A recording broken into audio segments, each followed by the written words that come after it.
دیکھیے بلال، کوئی بھی کلام اگر وہ اس میں مشرکانہ بو ہے یا مشرکانہ عقائد کہیں سے واضح ہوتے ہیں تو اس کا پڑھنا بھی جائز نہیں ہے، اس کا سننا بھی جائز نہیں ہے۔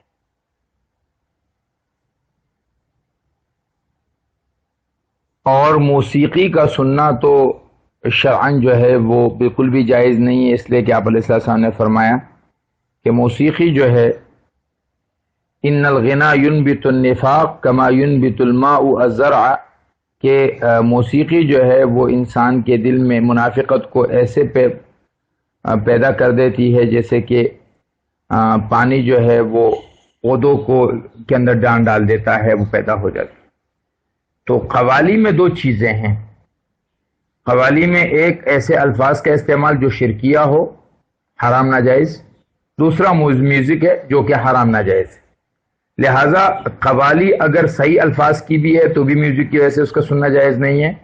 اور اگر اس میں شرکیہ الفاظ ہیں تو بھی اس کا سننا جائز نہیں ہے۔ ہاں، اگر کوئی آدمی کوئی نعتیہ کلام، کوئی حمد کلام پڑھتا ہے بغیر میوزک کے تو پھر اس میں دیکھیں گے کہ آیا وہ شرکیہ الفاظ تو نہیں ہے، اگر نہیں ہے تو سننا جائز ہے ورنہ جائز نہیں۔